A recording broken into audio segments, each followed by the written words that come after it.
Hey all, I think we're all pretty much trapped. There's a trap going on right now, and that's the trap of othernessing. Othernessing is only gonna get worse and worse and worse if this continues. Middle East especially, the polarization in the US I've been witnessing over the last 15 years firsthand, so much increase of othernessing. It was like the others are bad, we're good. Um, I if you can't really be an anti-Semite and and uh, and be like for Arabs, because Semites means Jews and Arabs and a few other groups too.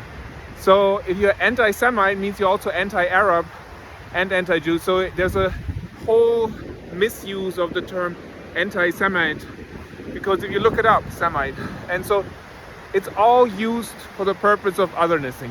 Those are the ones that are other. And why is there othernessing? Because it's a trauma response. From a oneness perspective, we're all one human race, we're all here to protect each other. We exchange atoms, we're here to like protect the earth. But what's going on right now is there's a lot of bombardments, a lot of people who experience trauma. We're currently experiencing trauma, currently under the bombardments on October 7th. And what people do when they experience trauma is they can either like do the AAA, meaning acceptance of it, awareness of it, or awareness of it first, acceptance of it, and then taking action to heal oneself from the trauma or each other. What's happening a lot right now is suppression of trauma, and especially the people in power, especially very power hungry people, have so much suppressed trauma. They have an incredible amount of suppressed trauma, and that's why they're trying to dominate other people and use aggression and domination.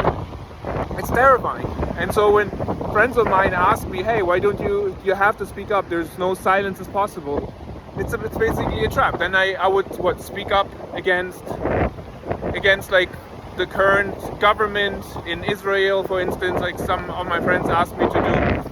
And yeah, I speak up against violence, I speak up against oppression.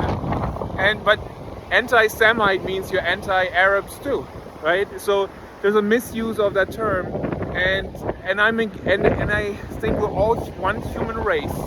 Doesn't matter if you're Arab, Jew, African background, European background, we're all one human race. And the term race, it wasn't invented by people who wanted to separate us humans into different categories so they can have one superior race or a few superior races over others.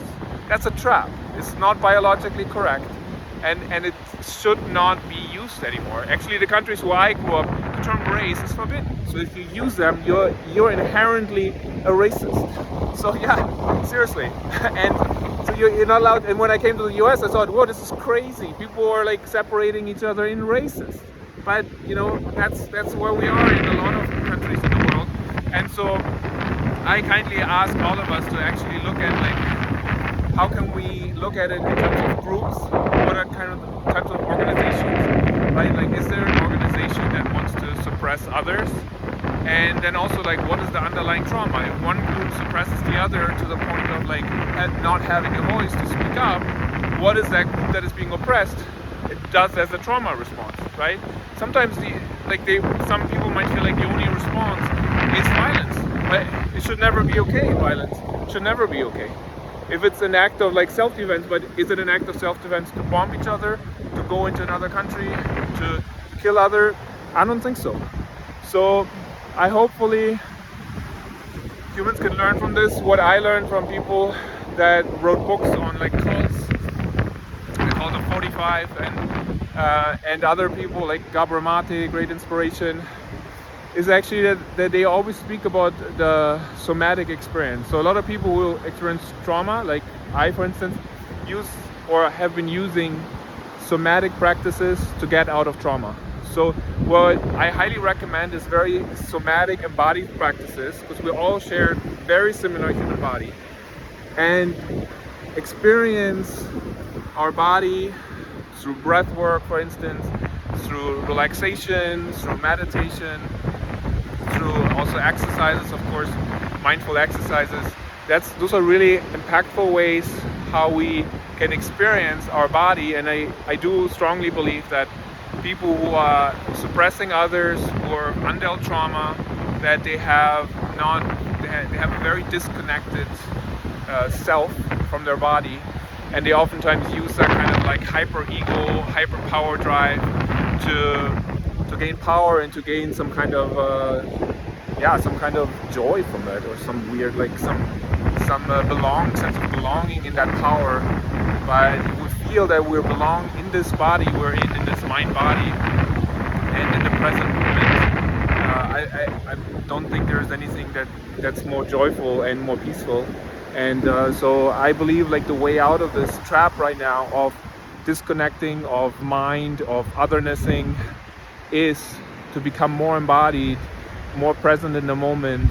And yeah, that's what I see outside of communal work and peace work there as the very needed work that needs to be done on the mind-body somatic experience, because it has shown to really help people with trauma experiences and to get out of there and heal from their trauma. So yeah, that's my hope for humanity, to, aside from a lot of like community work and human rights work, obviously that the other component there that is necessary is the somatic experience to help each other heal from trauma, help oneself, and yeah, obviously we also need to stop the violence. So here's to more peace for the new year, and for more somatic awareness and love for one another.